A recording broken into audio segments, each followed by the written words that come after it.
consider the boost converter circuit. We have this inductor, the single pole double throw switch, and the capacitor. Let us see how it operates and the various waveforms. Let me mark this I0, current flowing through the output load resistor, In, current flowing through the input source Vi. Let me mark the voltage across the inductor. This is the voltage across the inductor VL, with the common point of the probe placed here and the measuring point of the probe placed here. Now let us discuss its operation and waveforms visually and get some insight into this converter topology. Now I am going to display the waveforms here, and I have split the time axis into 4 parts as before. Now let us say that PT1 is going to be on during DTS period and PT2 is going to be connected during 1 minus DTS period. So let me mark these time periods here on the graph, DTS and 1 minus DTS. DTS and 1 minus DTS together form a switching period TS. So let us plot first the voltage VL across the inductor, and during DTS the pole P is connected to T1, pole P is at 0 voltage and the other side of the inductor is at VI voltage, so a voltage VI measured positive like this. Now during the period 1 minus DTS, P is connected to T2. So the potential here is V0, Vp, or the pole potential is V0, and this side of the inductor is still Vi. So voltage across the inductor is Vi minus V0. Now is Vi minus V0 positive or negative? We know that the inductor cannot support an average voltage, therefore the average voltage has to be 0 in steady state, which means in steady state during the 1 minus DTS portion there should be a negative voltage so that there is volt second balance. So that can happen because the voltage across the inductor during that period is Vi minus V0. That can happen only if V0 is greater than Vi. So it is automatic that V0 will be greater than Vi in order to have the volt second balance happening. So this will become negative like this,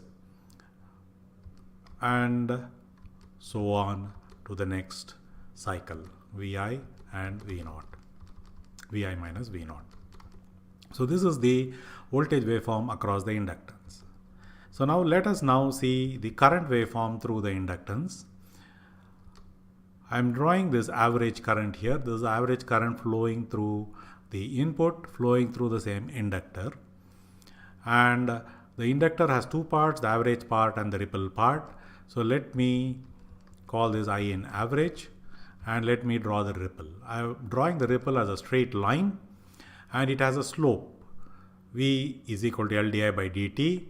So the di by dt slope, I have placed it as a straight line, linear fixed slope. The voltage across the inductor is Vi during that time, constant. L is a constant. Vi by L is the slope, which is a constant. And during this time, Vi minus V0 is negative, so it's a falling slope. Vi minus V0 by L is the slope. So it repeats for the next cycle and so on. So this is the inductor current waveform. Next, let us see the waveform of the switch PT1. So let me draw this I average level position, II average, and IPT1, PT1 current flowing from the inductor into this, and when this is open, the inductor current cannot be discontinuous, it starts flowing into PT2. So the inductor current flows through PT1 during the time DTS when PT1 is on. and only during DTS times you will see the inductor current flowing through PT1, otherwise PT1 is 0. Next, let us see what is the current through PT2. PT2. So during PT1 the inductor current flows through like that, and during PT2 during 1 minus DTS the current flows through PT2, and that is same as the inductor current portion during that time. So this is the current through this PT2. Now what is the average of the PT2? Average of the current through PT2 flows through capacitance and through the output load resistance. We know that the average of the current through the capacitor has to be 0. Therefore, the average has to be I0. So average is I0. What is the current through the capacitance? The current through the capacitance is this waveform, PT2 waveform, shifted down by the average, because the average cannot be any finite value here. It has to be 0. So we have a 0 average current flowing here in this fashion, where this amount, but the amount by which it has shifted down is I0. So these are the various waveforms that we see for the boost converter, and using these waveforms let us find the input-output relationships and the values of the inductor, capacitance, and what goes on to form the single pole double throw switch. Let us now try to find the input-output voltage relationship for the boost converter. So for that we have to use the volt-second balance equation.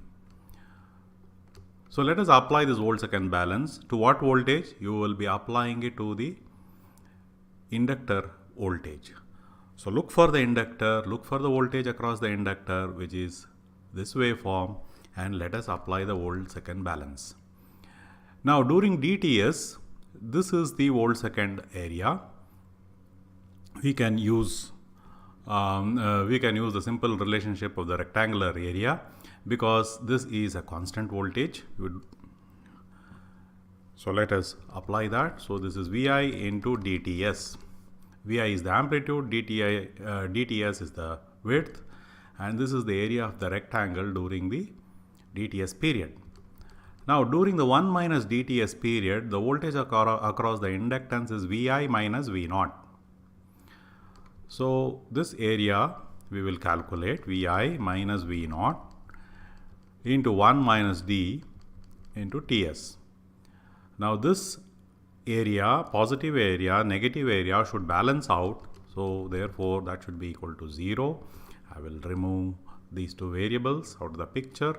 Now the remaining variables, if you simplify, you have a Vi into D, and you have Vi and V minus Vi into D. So this Vi into D and this Vi into D will cancel out.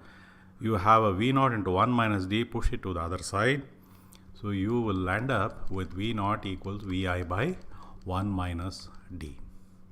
Now this is the input-output voltage relationship for the boost converter.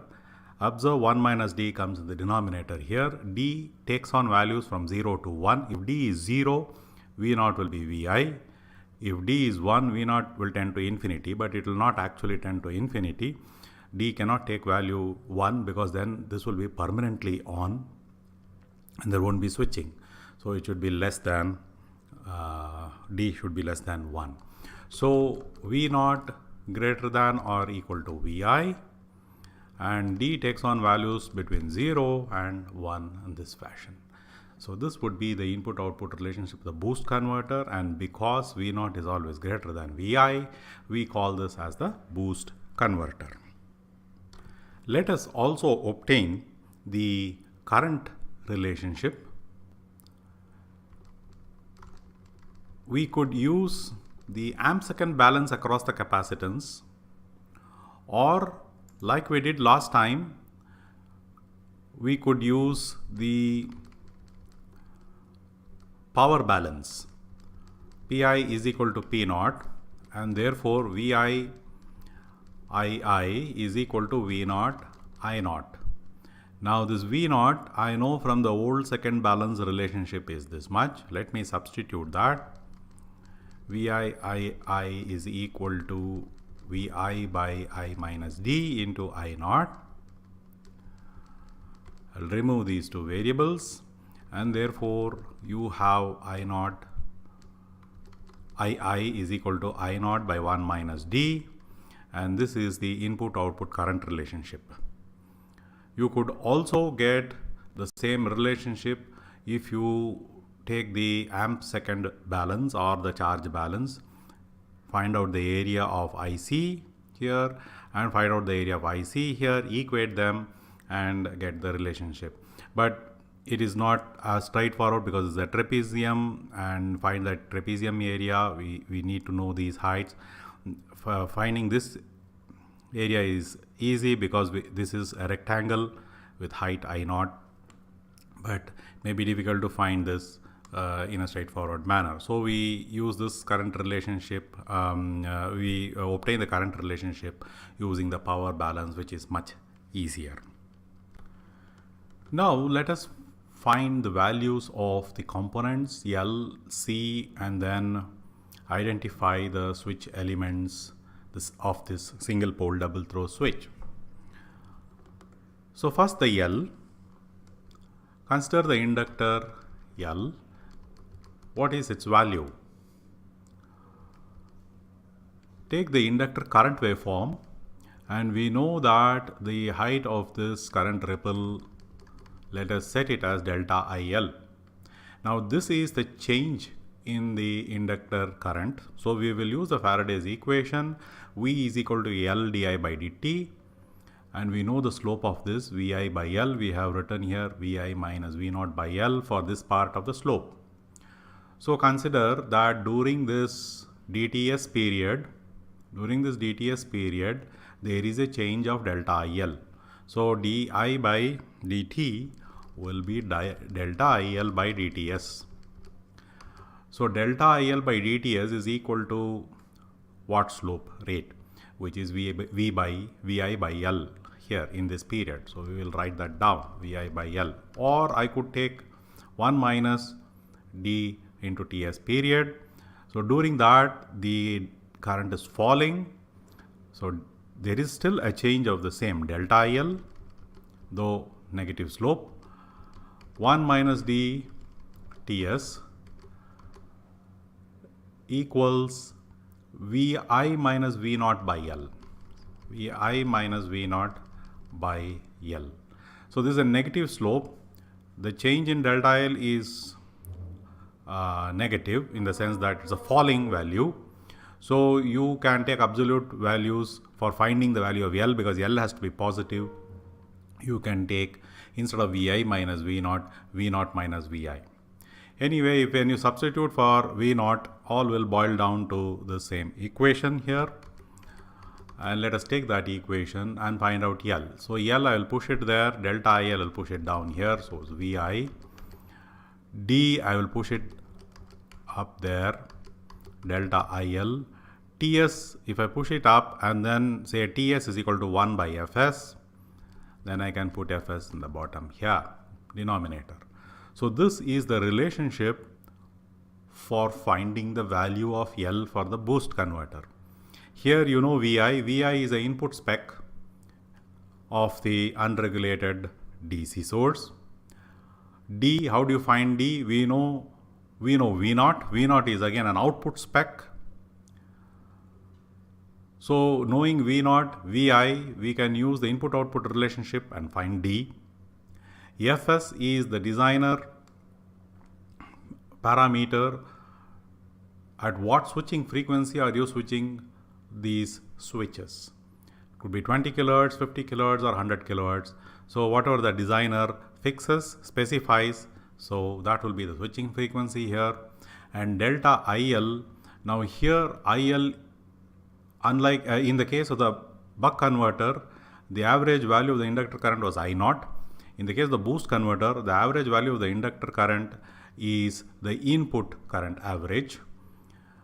So 10% of this input current average will be delta IL. How do you know the input current? We know VI, we know P naught.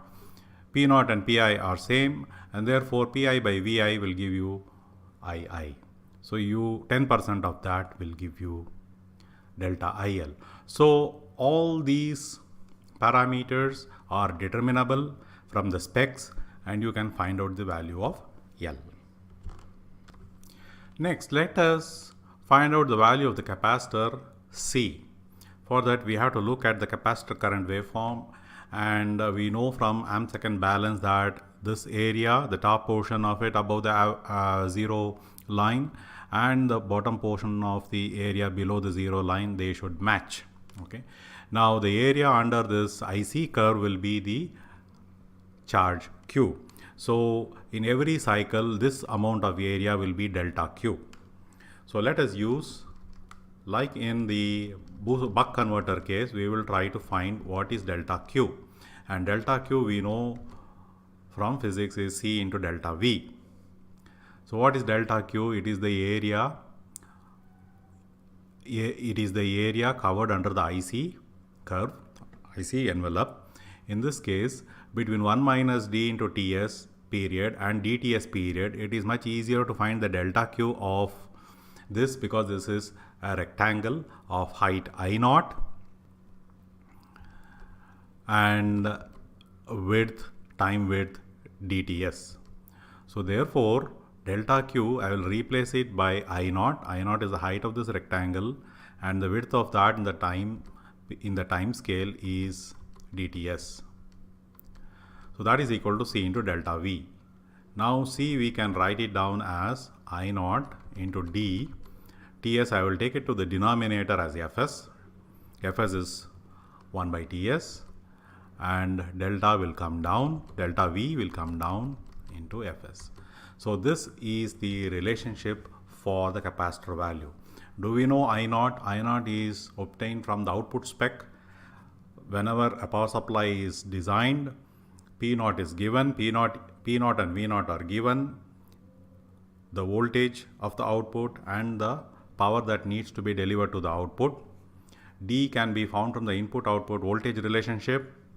Fs is a designer parameter. Delta V is again an output spec. What should be the output voltage ripple? And using that, find out the value of C. So this is the basis for the design, of the C for the boost converter. Now let us select the switches for the single pole double throw switch and find out the ratings.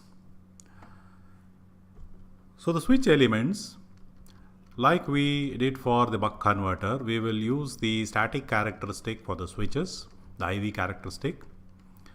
So consider first PT1. Let us consider the switch PT1 and then afterwards PT2.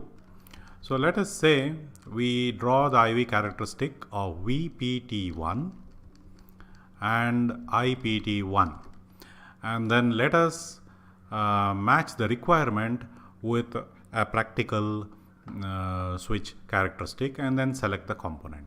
So now if you take IPT1, current flowing from P to T1 is IPT1 positive. And if you look at the operation of the circuit, when P and T1 are closed, the current IL flows in this direction from P to T1. You can also observe IPT1 wave shape here. All are positive. There is no negative component of IPT1, which means there is no current flow from throw 1 to P. All current flows are P to throw 1. So only the positive current axis are potential operating points. So let us mark that. So these are potential operating points, meaning that PT1 should allow positive direction of current flow from P to T1. Now for the voltage when the switch is off. When the switch is off, what should it support? What is the voltage of P, pole P?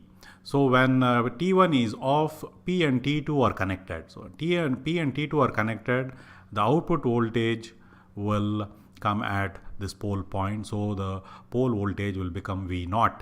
V0 is positive. T1 is at ground potential. So PT1 is a positive voltage, and the switch PT1 during off condition should support or withstand a positive voltage, which means all the positive voltage points on this axis become possible potential operating points. So we expect a switch to have this kind of a characteristic, and we saw while we were discussing the buck converter that it is similar to a BJT or a MOSFET characteristic, or even an IGBT. So I can use a BJT or a MOSFET here in place of PT1. And for PT2, let us draw the IV characteristic, VPT2 and IPT2. So looking at the inductor current, we know that the current used to flow from P to T1, and then when you switch off PT1 and connect to PT2, the current has to flow from P to T2 in this direction. And you can also look at PT2 current waveform. All are positive, there is no negative, meaning there is no current flow from through to P. So therefore we can say that all the positive current axis can be potential operating points. Now when the switch PT2 is off, meaning when P is connected to T1, during that time PT2 is off, what is the voltage it will withstand? T2 is at V0 potential, P is at ground potential when P is connected to T1. So PT2 is negative, and therefore you will see that it has to withstand all possible negative potential. So this character is provided by a diode. So therefore PT2 should be a diode. Now let us replace this single pole double throw switch with the selected types of the switches, let's say BJT or MOSFET, and the diode at their respective places. So let us erase some portion of this PT1 and then introduce a BJT. Wherever I have introduced BJT, you can as well introduce a MOSFET or also an IGBT. All are valid switches in those places. They are controlled switches. So I have put this BJT in here to match for this characteristic requirement. Then this PT2 we said matches a diode, so we will make some space there and introduce this diode here. So let us clear up, this is called Q and this is D. So this becomes the complete topology of a boost converter with the semiconductor switches in place. What are the ratings of Q and D? So let us say Q, the ratings of that. So first the voltage rating, VCEO rating. So during the off condition, what is the voltage that Q has to withstand? During the off condition, the inductor current is passing through the diode to the output. So the diode is conducting. So V0 comes as the pole voltage here. So Q should withstand at least the V0 amount of voltage. So VCEO should be greater than V0 definitely. Then what should be the max current rating? ICM rating, collector current max rating should be greater than. Here you see in IPT1, this point here is the max current that occurs, and that is I in average plus delta IL by 2. So this is I in average plus delta IL by 2. And I in average can be related to the I0 current. We know we developed the input output current relationship where I is equal to I0 by 1 minus D. So therefore I'll say I0 by 1 minus D is this I in average plus delta IL by 2. So in terms of known items. D is known, I naught from specs, delta IL by 2 is known. You can say what should be the current max spec for Q. I naught by 1 minus D plus delta IL by 2.